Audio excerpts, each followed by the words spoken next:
사순절 첫 번째 주일에 사도신경을 강의한 한 관계로 지난주까지 예수님에 대한 고백 7가지를 함께 살펴보았습니다.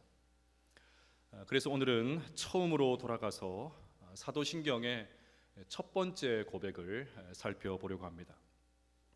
오늘 살펴볼 내용을 같이 한번 읽어보겠습니다. 시작. 전능하사 천지를 만드신 하나님 아버지를 내가 믿사오며.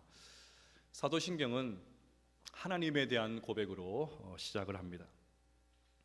그런데 하나님에 대한 고백이 단 한 줄밖에 되지 않습니다. 아니, 이래도 되는 것입니까? 빈약해도 너무 빈약합니다. 어떻게 하나님을 한 줄로 고백할 수 있습니까? 물론 하나님을 이 한 줄로 다 설명할 수 있다는 말은 아닙니다. 그것은 불가능하죠.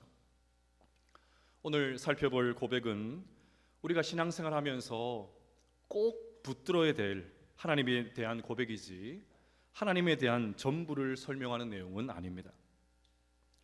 간혹 신앙생활을 오래 하신 분들 가운데 하나님을 다 아는 것처럼 말하는 분들이 있습니다. 더 이상 배울 것이 없다고 합니다. 성경 다 안다고 얘기합니다. 뭔가 특별한 체험을 했기 때문에 하나님을 다 파악하고 있는 것처럼 말합니다. 결코 그럴 수가 없습니다. 우리같이 유한한 인간이 어떻게 무한하신 하나님을 다 알 수가 있겠습니까? 우리는 하나님이 알려주신 것만 알 수가 있습니다. 사실 하나님께서 알려주신 것도 제대로 모르는 것이 우리의 현실이지요. 이런 측면에서 신학이란 말을 좀 정리할 필요가 있습니다. 보통 신학이라고 하면 하나님을 연구하는 학문이라고 생각을 합니다. 하나님을 목적어에 두고 우리가 하나님을 연구한다고 이야기합니다. 아닙니다. 인간이 어떻게 연구를 통해서 하나님을 알 수가 있습니까? 인간이 우리보다 크고 도저히 우리와는 비교할 수 없는 하나님을 어떻게 연구할 수가 있습니까? 말이 되지 않습니다. 신학은 하나님을 연구하는 것이 아니라 하나님이 알려주신 것을 연구하는 학문입니다.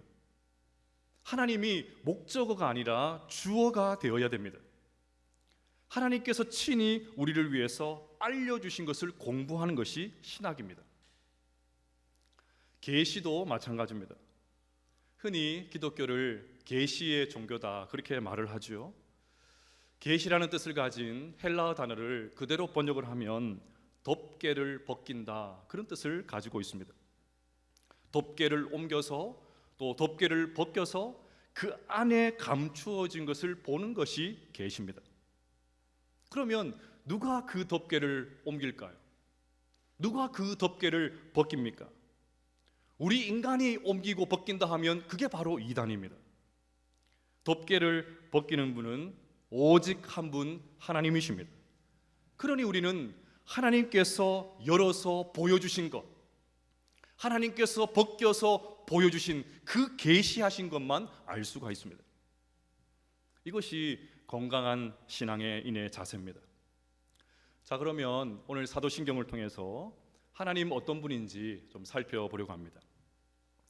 첫째로 하나님은 전능하신 하나님이십니다. 사도신경은 제일 먼저 하나님을 전능한 분이라고 고백을 합니다. 하나님은 무엇이든지 하실 수가 있고 하나님에게는 불가능한 것이 없다는 말입니다. 우리 인간은 유능할지는 몰라도 전능할 수는 없습니다. 아니, 솔직하게 말해서 무능할 때가 훨씬 더 많죠. 매일같이 우리의 부족함과 능력 없음을 경험하고 계시지 않습니까? 하지만 하나님은 전능하신 분이십니다. 사실 전능하신 하나님이란 표현은 하나님께서 직접 하신 말씀입니다. 창세기 17장 1절에 그것이 나옵니다. 우리 같이 한번 읽어볼까요? 시작. 아브라함이 99세 때에 여호와께서 아브라함에게 나타나서 그에게 이르시되 나는 전능한 하나님이라 너는 내 앞에서 행하여 완전하라. 아멘. 하나님께서 아브라함을 부르셔서 하늘의 별과 바다의 모래와 같이 내 자손이 늘 많게 해주겠다고 약속을 하셨습니다. 이때 아브라함의 나이가 75이었습니다. 아브라함은 75세에 하나님으로부터 이 엄청난 약속을 받았습니다. 그런데 99세가 되도록, 즉 24년이 지났는데도 불구하고 자식이 없습니다. 하나님께서 헛소리를 하실 분은 아니지만 그래도 하루하루 달라지는 자신의 모습을 보면서 아브라함의 심정이 어땠겠습니까? 결국 기다리지를 못하고 기다림에 지친 아브라함이 86세가 되는 날 여종 하갈에게서 이스마엘을 낳았습니다. 이것은 하나님께서 원하시는 방법이 아니었습니다. 아브라함이 약속을 기다리지 못해서 자기 마음대로 행동한 것이죠. 이 이야기가 바로 앞절인 16장 16절에 나옵니다. 하갈이 아브라함에게 이스마엘을 낳을 때에 아브라함이 86세였더라. 자, 그러면 보십시오. 아브라함이 이스마엘을 낳았을 때가 86세이고 17장에서 하나님께서 다시 그에게 나타나셨을 때가 99세입니다. 그러면 16장과 17장 사이에 몇 년의 공백이 있습니까? 무려 13년의 공백이 있습니다. 아브라함이 75세 때 약속을 받아서 86세가 될 때 이스마엘을 낳을 때까지 하나님은 그에게 여러 차례 말씀해 주셨습니다. 하지만 이 아브라함이 자기 마음대로 이스마엘을 낳은 이후에는 하나님께서 13년 동안 침묵하셨습니다. 그 13년의 침묵을 깨고 아브라함이 99세가 되는 때 비로소 하나님께서 아브라함에게 다시 나타나셨습니다. 이유가 뭐겠습니까? 13년 만에 나타나셔서 처음으로 하신 말씀에 힌트가 있습니다. 나는 전능한 하나님이라. 나는 전능한 하나님이라. 오랜 침묵을 깨고 등장하신 하나님께서 자기 자신을 전능한 하나님이라고 소개하십니다. 사도신경의 전능하사가 바로 여기에서 왔습니다. 이제부터 우리 인간이 생각하기에 도저히 불가능한 일, 어렵다고 여기는 그 일을 시작하시겠다는 말입니다. 우리 인간이 도저히 상상할 수 없는 그 일, 오직 전능하신 하나님만 하실 수 있는 그 일을 하시겠다는 하나님의 강력한 의지의 표현이죠. 그러면 그것이 무엇입니까? 아브라함이 자식을 갖는 일입니다. 내년이면 100세가 되는 아브라함이, 내년이면 90세가 되는 사라가 잉태해서 출산을 한다는 말입니다. 그래서 하나님은 사라에게 내년에 아들을 낳을 것이라고 말씀하십니다. 이 말을 듣고 아브라함이 속으로 비웃었습니다. 게다가 이런 말까지 했습니다. 아브라함이 이에 하나님께 아뢰되 이스마엘이나 하나님 앞에 살기를 원하나이다. 여러분, 이 말을 할 때 아브라함의 표정이 어땠을까요? 성경을 읽는 재미가 바로 이런 데 있습니다. 이 말을 할 때 아브라함이 어떤 표정을 지었을까요? 틀림없이 비아냥거렸겠지요. 건들건들하면서 아, 네, 그래요. 다른 아들 뭐 필요도 없고 지금 난 이스마엘이나 좀 건강하게 잘 자랐으면 좋겠습니다. 틀림없이 비아냥거렸을 것입니다. 86세가 적은 나이는 아니지만 불가능하다고 여기지는 않았나 봅니다. 그러니 여종을 통해서 이스마엘을 낳았죠. 하지만 지금은 상황이 완전히 다릅니다. 내년이면 100살입니다. 아내 사라는 90살입니다. 아무리 하나님이라 해도 이건 말이 안 되잖아요. 상식적이지 않습니까? 그게 상식이지 않습니까? 그런데 바로 그 이유 때문에, 우리가 상식이라고 여기는 바로 그 이유 때문에 하나님께서 기다리셨습니다. 아브라함과 사라가 도저히 아이를 가질 수 없다고 생각할 때까지, 이거는 불가능하다고 여기는 그 순간까지 하나님은 또 기다리고 기다리셨습니다. 왜요? 그래야 아브라함이 하나님이 어떤 분인지 제대로 알 수 있었기 때문입니다. 그래야 더 이상 마음대로 기분 내키는 대로 살지 않고 온전히 하나님을 의지할 수 있었기 때문입니다. 이처럼 우리가 섬기는 하나님은 전능하신 분이십니다. 자, 그러면 중요한 질문이 남습니다. 전능하신 하나님을 믿는 우리는 어떻게 살아야 될까요? 17장 1절에 그 힌트가 나옵니다. 다시 한번 읽어볼까요? 시작. 아브라함이 99세 때에 여호와께서 나는 전능한 하나님이라 너는 내 앞에서 행하여 완전하라. 아멘. 우리는 하나님이 전능하다라고 하면 자꾸만 내 소원을 이루어 주시는 분, 그런 분으로만 생각을 합니다.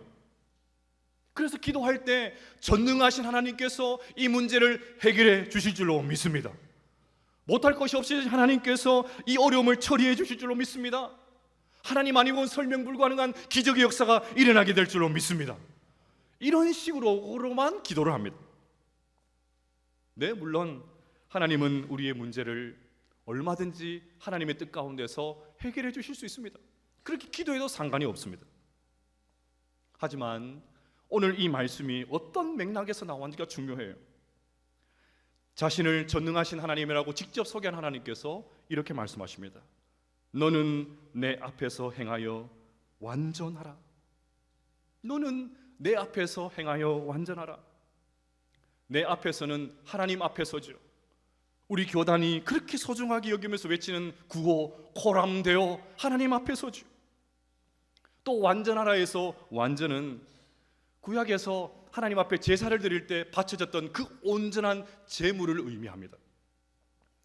그러니까 내 앞에서 행하여 완전하라는 말은 전능하신 하나님께서, 못할 것이 없으신 하나님께서 부족한 우리 모두를 온전한 사람으로 세우실 것을 바라보라는 말입니다. 약속하신 것은 반드시 지키신 하나님, 그것이 100세가 되든 90세가 되든 상관없이 약속하신 것은 반드시 지키시는 그 하나님을 신뢰하라는 말입니다. 약속이 더디다고 내 마음대로 살려고 하지 말고 끝까지 하나님의 뜻을 붙들고 살라는 말입니다. 그러니 전능하신 하나님을 믿는 사랑하는 여러분, 하나님 앞에서 온전하게 살려고 몸부림칠 수 있게 되시기를 주의 이름으로 축복합니다. 둘째로 하나님은 창조주 하나님이십니다. 사도신경에서 두 번째로 고백하는 하나님은 천지를 만드신 창조주 하나님이십니다. 그래서 성경의 첫 번째 책인 창세기에서, 또 그 첫 번째 책 창세기에서 가장 먼저 나오는 것이 오늘 우리가 읽었던 본문이죠. 태초에 하나님이 천지를 창조하시니라. 저는 학창 시절에 정반대의 과학 선생님 두 분을 만났습니다. 중학교 때 과학 선생님은 원래 무신론자이셨는데 과학을 연구하고 공부하면 할수록 하나님의 존재를 부인할 수 없다고 하시면서 교회로 오셨습니다. 그러니 수업 시간마다 얼마나 은혜가 넘치는지 몰라요. 늘 간증 집회였습니다. 선생님의 눈가에는 항상 눈물이 가득했었습니다. 반대로 고등학교 과학 선생님은 철저한 무신론자였습니다. 하라는 수업은 안 하시고 수업마다 성경을 비판하십니다. 수업 시간 내내 제 마음이 얼마나 불편했는지 몰라요. 제가 과학을 접은 이유가 바로 여기에 있습니다. 근데 여러분 한번 생각을 해보십시다.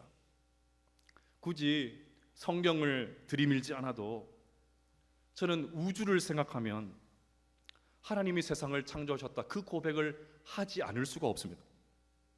잠시 우리 과학 시간 한번 가져볼까요?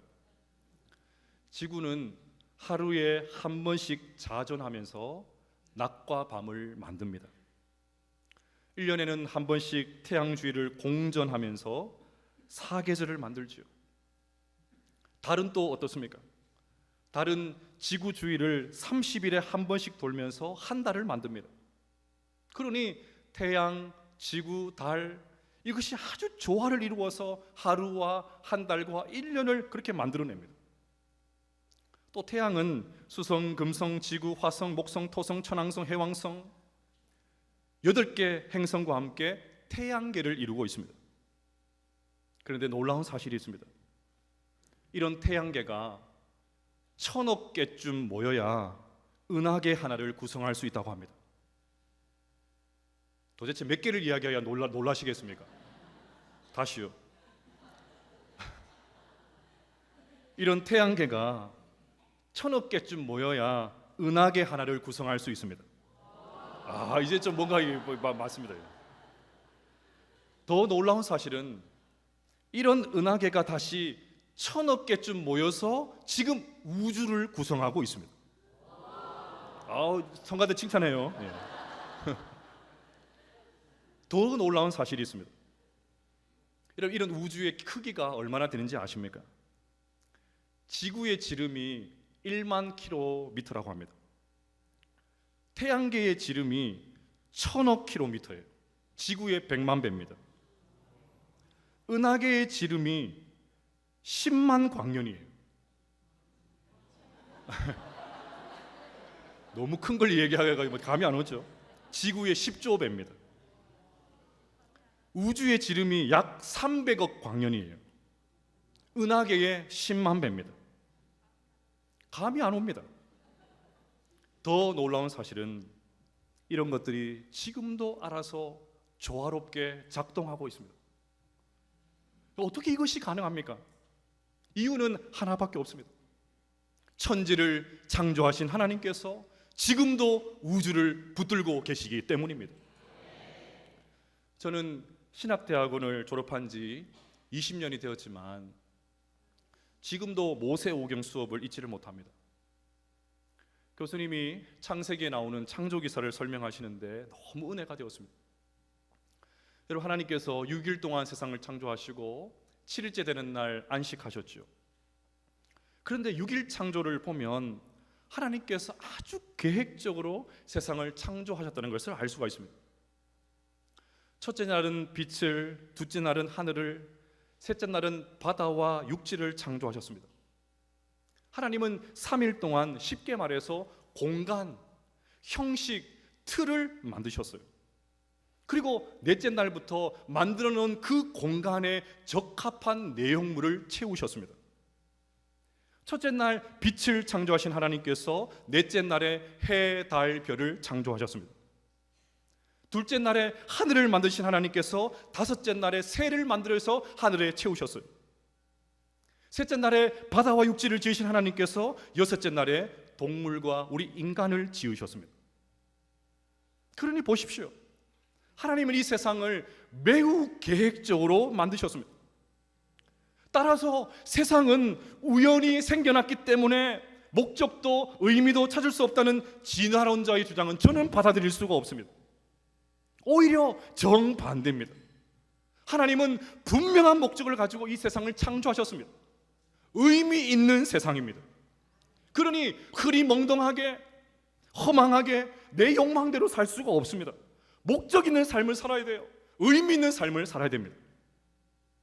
특별히 우리 인간은 더없이 가치 있고 소중한 존재입니다. 창세기 1장 26절을 보시면 하나님이 이르시되 우리의 형상을 따라 우리의 모양대로 우리가 사람을 만들고 그들로 바다의 물고기와 하늘의 새와 가축과 온 땅과 땅에 기는 모든 것을 다스리게 하자 하시고, 오늘 이 자리에 예배에 참석하고는 있지만 여러 가지 이유들 때문에 힘들고 어려운 분들이 계실 것입니다. 고단한 삶의 무게에 깔려서 자신을 학대하는 분도 계실지 모르겠습니다.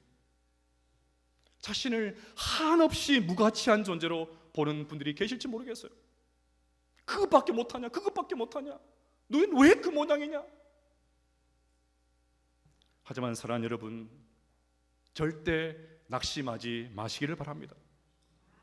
이상한 선택하지 마시기를 바랍니다. 창조주 하나님께서 우리 모두를 특별한 목적을 가지고 창조하셨다는 것을 믿으시기를 바랍니다. 이번 주 설교를 준비하면서 읽었던 책 가운데 참 감동이 되는 구절이 있었습니다. 흠이 있어도 그 흠조차도 그분의 전능하신 솜씨 안에 있는 흠이다. 흠이 있어도 그 흠조차도 그분의 전능하신 솜씨 안에 있는 흠이다. 우주를 창조하신 하나님께서 우리를 자녀인 줄로 믿습니다. 셋째로 하나님은 아버지 하나님이십니다. 사도신경은 전능하사 천지를 만드신 그 하나님께서 우리의 아버지가 되신다고 고백을 합니다. 그런데 우리가 하나님을 감히 아버지라 부를 수 있는 것은 순전히 예수님 때문입니다. 그래서 지금 와서 생각을 해보니까 사도신경을 이렇게 순서대로 이렇게 살펴보지 않고 예수님에 대한 고백을 먼저 살펴보기를 정말 잘했다는 생각이 듭니다. 왜냐하면 예수님의 십자가 사랑 때문에 우리가 하나님을 아버지라 부를 수 있게 되었기 때문입니다. 그래서 저명한 신학자인 칼 바르트는 우리 주 예수 그리스도를 믿사오니 이 고백이 먼저 있고 그 다음에 전능하사 천지를 만드신 하나님 아버지를 믿는다, 그 고백이 뒤따라와야 된다, 그렇게 말을 했는데 그 이유를 이제야 알 것 같습니다. 예수님은 본격적인 사역을 시작하시기 전에 세례 요한에게 세례를 받으셨죠. 이때 하늘 문이 열리고 하늘에서 하나님의 음성이 들립니다. 이는 내 사랑하는 아들이요 내 기뻐하는 자라 하시니라. 하나님께서 예수님을 향해서 사랑하는 아들이라고 하십니다. 아버지와 아들의 관계를 온 세상에 천명하십니다. 그래서 예수님은 이 땅에서 기도하실 때마다 하나님을 아빠, 아버지라 부르면서 기도하셨습니다. 하나님을 아버지라 부를 수 있는 분은 예수님밖에 없습니다. 요한복음 17장 1절을 보시면 예수께서 이 말씀하시고 눈을 들어 하늘을 우러러 이르시되 아버지여 때가 이르렀사오니 아들을 영화롭게 하사 아들로 아버지를 영화롭게 하게 하옵소서.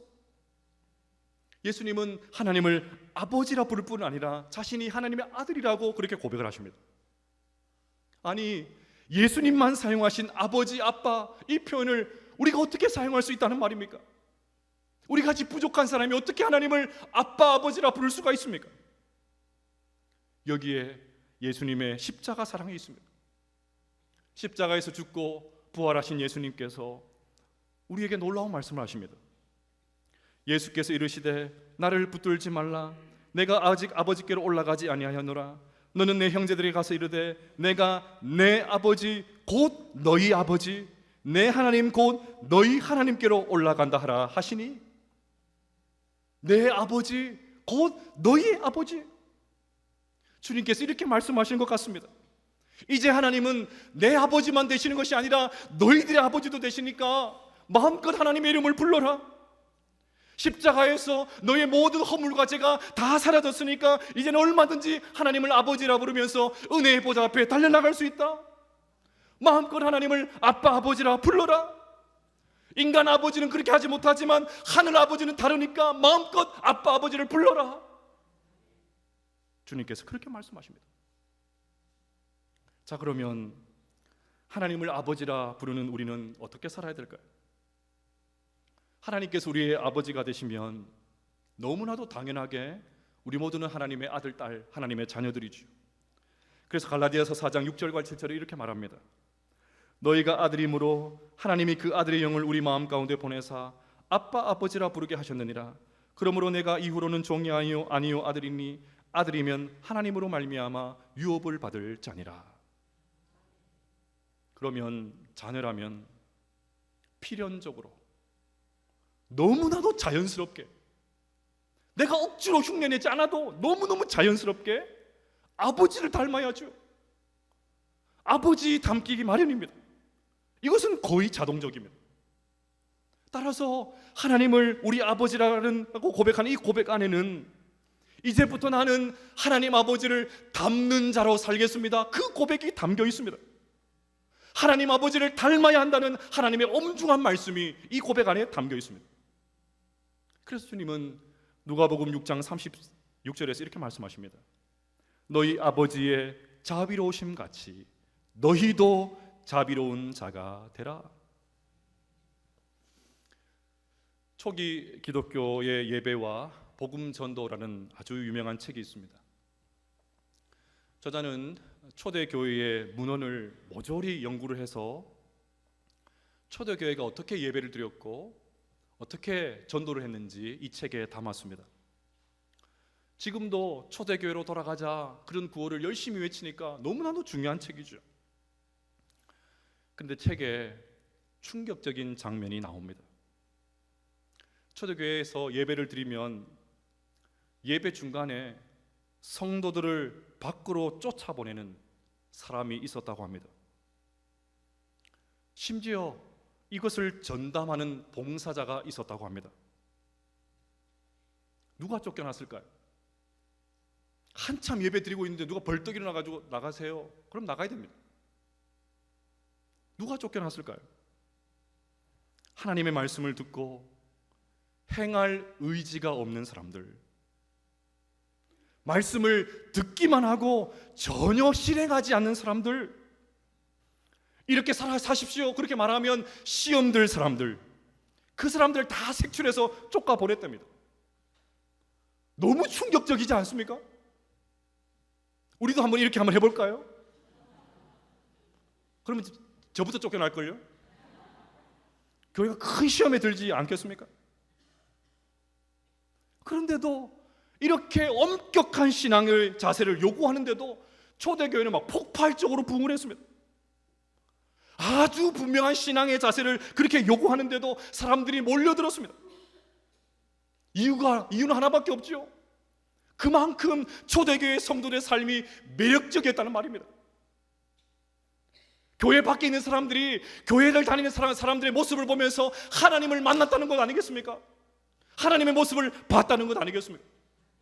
그러니까 말도 안 되는 그런 대우를 해도 교회가 힘들어지기는커녕 더 부흥하는. 지금 우리와는 정반대입니다. 지금 우리는 누구든지 오기만 하면 된다고 합니다. 들어와서 뭐 어떻게 살아도 상관없어요. 다 허용을 합니다. 그런데도 교회는 점점 쇠약해지고 있습니다. 이 책을 근거로 해서 이유를 생각을 해보면 하나밖에 없어요. 세상과 다르기를 기대하고 왔는데 세상과 다르지 않으니까 구태여 다닐 이유를 발견하지 못하는 거예요. 그러니까 누구든지 와도 된다고 다 문을 열어젖혔는데 오히려 교회는 점점 힘들어지고 있습니다. 그러니 여러분, 나는 하나님의 자녀다, 그걸로 만족해서는 안 됩니다. 나는 구원받았다, 난 천국 간다, 하나님께서 나에게 복 주신다, 그걸로 만족해서는 안 됩니다. 하나님의 자녀인 내가 과연 하나님 아버지를 닮고 있는지 진지하게 돌아보셔야 됩니다. 하나님을 흉내내고 모방하고 닮아가기 위해서 몸부림치고 있는지 우리 자신의 모습을 진지하게 살펴보셔야 됩니다. 그러니 하나님을 아버지라 부르는 우리의 삶에 하나님 아버지를 닮은 모습이 가득하게 될 수 있기를 주님의 이름으로 축복합니다. 사랑하는 여러분, 우리는 전능하사 천지를 만드신 하나님 아버지를 믿는 사람들입니다. 그러니 전능하신 하나님을 바라보면서 끝까지 하나님의 뜻만 붙들고 살아가게 되시기를 바랍니다. 특별한 목적을 갖고 우리를 만드신 창조주 하나님을 바라보게 되시기를 바랍니다.